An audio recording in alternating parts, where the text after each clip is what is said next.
Generally, when the diagnosis of a long-term or chronic illness is given, the first thought that comes to mind is the question, what if?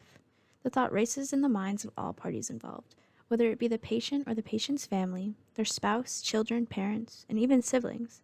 The answer to this small question will change the course of life for everyone. All the changes that occur after a diagnosis usually cause a shift in family dynamics that cause a lasting impact both mentally and emotionally. Depending on the stage in the patient's life, the caregiver role is given to the person with the most responsibility and can range from all ages. The topic I've chosen was inspired by my mother and her experience as a caregiver to her own mother from childhood to adulthood. It connects to anthropology as the situation intersects with many other topics discussed in class. This ranges from gender, race/ethnicity, and even class. In the articles that I have read on the topic, though they have different perspectives, they all come to the same conclusion. The experience of caregiving for a family member with chronic or long-term illness can be influenced by the gender, financial class, and the culture of the caregiver, in this case, Hispanic culture, and can cause a shift in family dynamics. Understanding care for a family member through the lens of individuality. In an anthropology article written by Silky Hop, she discusses how caring for a family member affects the family as a whole through a individual perspective. Hop places importance on the individual perspective as she believes that it allows a better understanding of the emotional pain of family experiences while caring for a loved one, as well as revealing underlying and overlooked family dynamics. The individualist perspective holds the claim that a person is a free agent. A person's actions are based on themselves. They are indivisible. However, the individual perspective is the opposite and leans more towards the cultural anthropological characteristics. To be individual is to have one's own thoughts, feelings, and actions that are shaped by others' thoughts, feelings, and actions. The individual is fractal, socially embedded, performs a culturally written script, and is defined by cultural structures. It allows a closer look into how each family member's values, wishes, and identities become intertwined with each other in a care situation. One of the big takeaways from Hop's article and her study is how she connects the bridge on how the history and type of relationship between family members shape how they perceive the care situation. Applications to participant observation. Using the information gathered from the Hop study, I used the same mentality when analyzing the responses from the interviews conducted for the participant observation aspect of the project. For this aspect, I conducted separate interviews with two siblings, Judith Martinez, 42, female, Mexican-American, and her brother Rafael Gutierrez, 40, male, Mexican-American. The family member affected by a long-term illness was their mother Catalina Gutierrez, who had suffered from a pneumatic fever followed by a heart condition that eventually led to a major stroke. The major stroke then left her with memory loss and the inability to use most of her left side. Judith was 12 years old when the debilitating stroke occurred, while Rafael was 8 years old.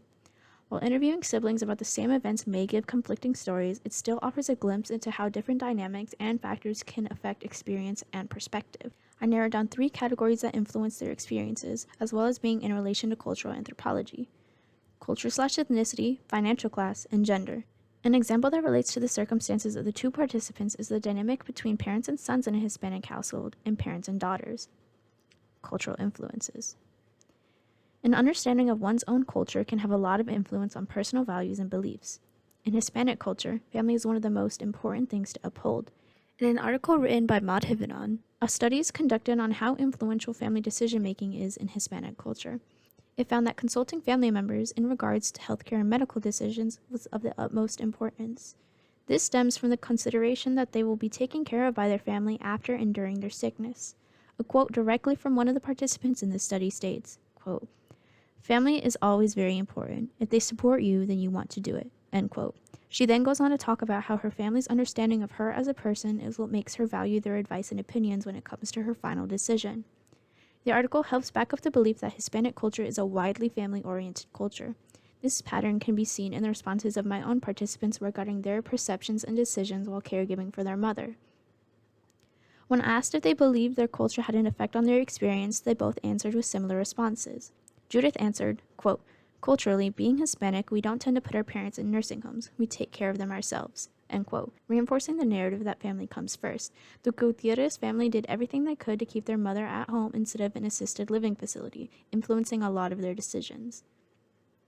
Gender influence. Culture can also inflict gender roles on the people within it, also influencing their dynamics and perceptions. In Hispanic culture, the caregiving and nurturing part of a family is given to the woman, while the working and providing role is given to the men. A study by Shally reveals that women reportedly have an exceedingly higher amount of caregiving burdens than men in all categories except financially. This is shown in the roles given to my participants when looking after their mother.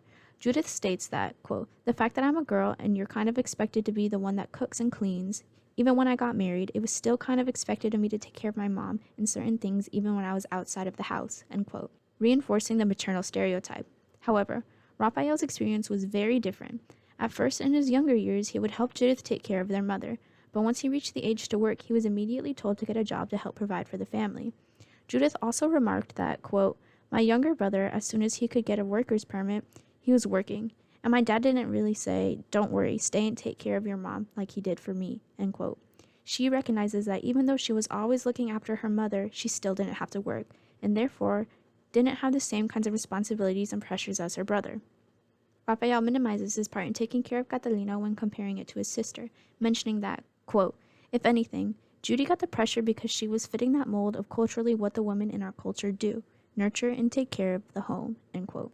Through their understanding of gender roles within their culture, you can see how it affects their perception of each other and their experience. Financial class influences. One of the many burdens sustained through caregiving is financial strain. Financial class itself can impact time, money, and treatment during caregiving. The same study by Shally found that low and low-middle income families have higher estimates of hours of caregiving compared to upper and upper-middle income families. This is due to the fact that lower-income families can't afford help from trained professionals during times when they're away. Here we can see the same for my participants. They lived in a one-parent income household, so any time outside of work, school, or any other activities was spent looking after Catalina due to a lack of funds for at-home medical assistance. Both siblings put emphasis on being worried while away from home, especially at school. They shared a mutual fear that one day they would come back home and find Catalina in a bad state, or worse, dead. Judith states that, quote, "We didn't have money to have a home help nurse come and watch her. If someone was there while we were at school and work, that would have helped us tremendously with the stress," end quote. Another way that their financial status had an effect is with programs and treatments that would help. Initially, the family received help from Social Security by receiving SSI, as Catalina didn't make enough income to receive disability benefits. However, this changed once their father, Jose Gutierrez, started receiving what was deemed as too much income to qualify for SSI, so they were once again left without support. Raphael adds on by saying, quote, "Had we known there was a better system or programs out there to help out families like us, low income, I think that would have been helpful, but we didn't know much about them," end quote. His awareness of their financial situation forces him to ponder the question, what if? This is a question that many people with financial struggles have when it comes to taking care of someone with a chronic illness. What programs out there would have helped? If more income was brought in, would their relative be better? If they had even a little bit more money, would the outcome be different? Judith indulges in the question when she claims, quote, "It might have helped her regain function. Maybe it wouldn't have been as hard to take care of her if my dad was able to afford the help that she needed," end quote. Their lack of information and resources increased the burden and difficulties of caregiving. It also limited them from getting the care that their mother needed. Their understanding of their financial status affected the choices they made, things like what to spend their free time on, whether or not their mother was okay when they were away from home because no one was there, and even their choices in working. Impacts on family and different dynamics. There are different dynamics established within a family. Becoming a caregiver to a family member with a long-term illness causes a shift in these dynamics, leading to issues like psychological strain, parental fatigue, behavioral emotional issues, and financial struggles. Family dynamics aren't based on just the nuclear family model. They vary in combinations. The concept can be defined as the pattern of interactions among relatives, looking in depth at their roles and relationships with each other, the factors that build the base and shape of their interactions. Due to the dependence on each other for emotional, physical, and economic support, family members are the primary sources of both relationship stress and security. The interactions between each family member have a heavy influence on the development of a person, as well as lasting impacts. This can be seen via behavioral, psychosocial, and physiological pathways. A family structure is fluid and can change throughout the years, meaning there is no set definition of family itself. There are 4 types of dynamics that this project observes: ill parent caregiver child, mother-daughter, mother-child, and sibling-sibling. Change in family dynamics. Change is something that is unavoidable in situations like these. This is especially apparent in the Gutierrez family.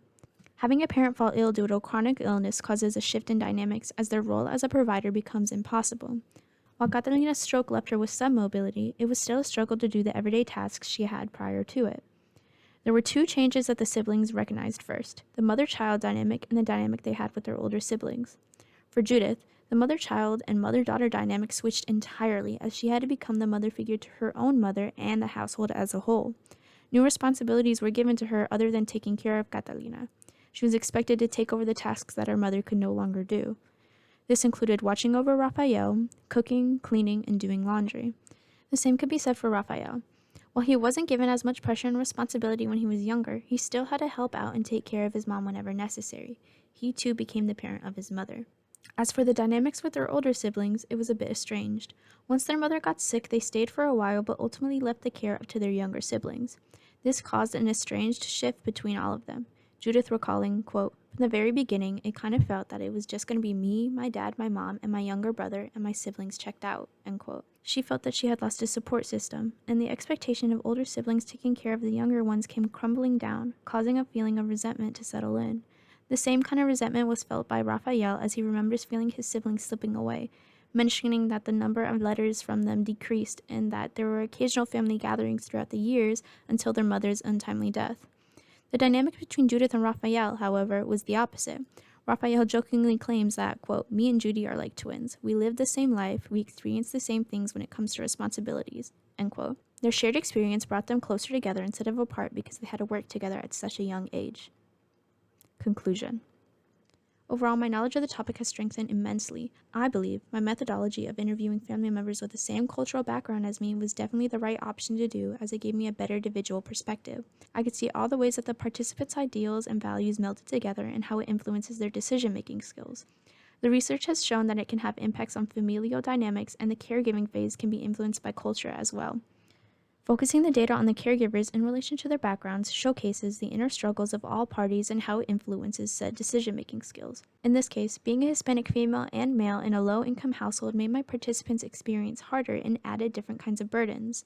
The study was very emotionally driven, and I do admit that there are some biased opinions I hold on the topic because of my mother's role in the care situation. However, what was surprising was even after all they've endured, they aren't totally resentful of the childhood they grew up in. Both Judith and Raphael are successful and have stable relationships with those around them, including their older siblings. They have come to terms with their situation, and something I never considered within the topic is how their experiences affect their dynamics with their families now. For the most part, one of the things both participants have with their families is a sense of codependency and an understanding that they don't want their children to have to do the same things that they did as a child.